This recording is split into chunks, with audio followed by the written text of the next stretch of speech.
Hello guys, good morning. Nandito tayo ngayon sa bukid. Saan natatanaw nyo? Puro kamaisan. Yan. So, kamaisan ang unang pinaka nila, hanap buhay dito. Pagtatanim ng mais. Ito talaga yung produkto ng Isabela. Mais sa kapalay. Siyempre puro mais. Pag puro mais na talagang tapos na sila mag-harvest ng mais.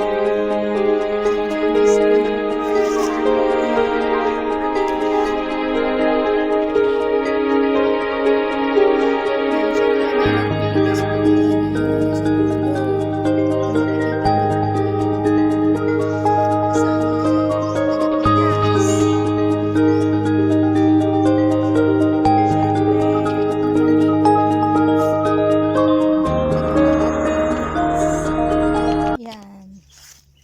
Siyempre yan, kinuha niya yan.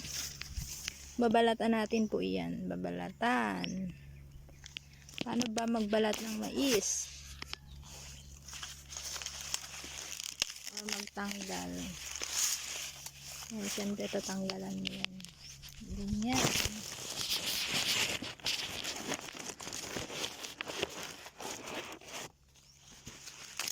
Ano ba? Siyempre una, ayan, kinuha niya pati yung puno, tapos may bunga, and babalatan niya. Ayan, so dilaw yung mais po nila. Ayan, dilaw. Ito usually ginagawang mga cornic na mais. Kung naalala mo, mga junk foods na chippy, like chippy or other junk food use mais po. Yan, gawa sa mais. Siyempre ito, ano ba to? Kinuha niya, ang sakit, nanunusok. Ay, ito pala, gulay, sitaw.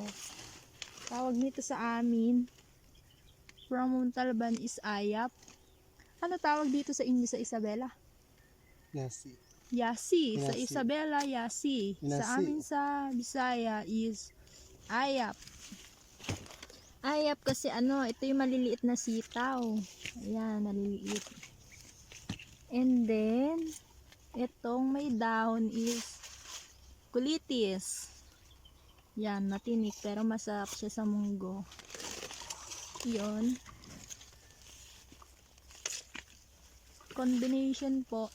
Pag dito tayo sa probinsya, mapapahaba ang inyong buhay dahil puro gulay. Yan, kung gusto niyo mapahaba ang buhay, kumain kayo ng gulay para maging makulay ang inyong buhay. Yan. Dahil may panluto na kami mamaya. Yan na, may pang ihaw na mais. Ayan, hindi pa kami tapos. Ayun pa, di ko sinisitaw. Yun.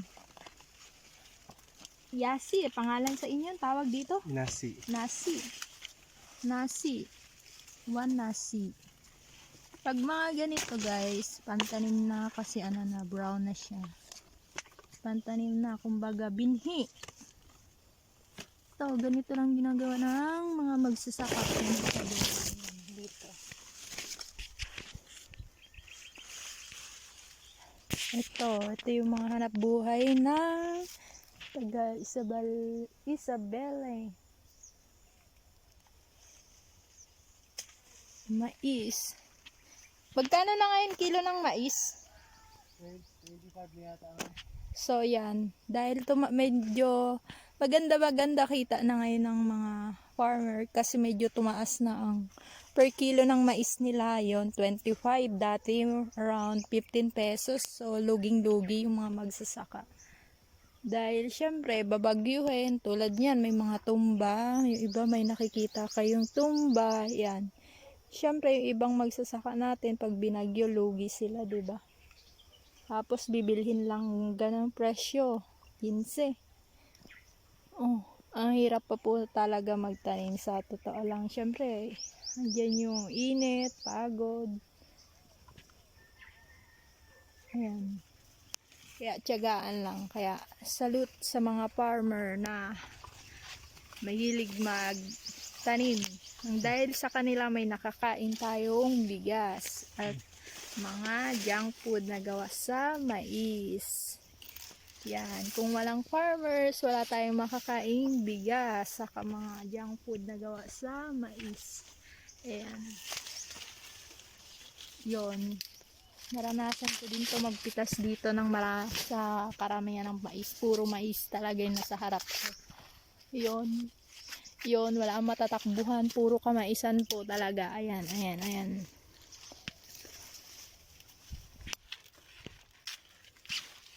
Yan. Ayan, nagbabalat na po yung kasama ko ng mais. Pang ihaw yan mamaya. Kung gusto niyo makatikim, punta kayo dito sa Isabela. Yan. Sariwang sariwa po yung mais. Bagong pitas. Tara na. Thank you guys. Pauwi na kami. Mainit. Yan.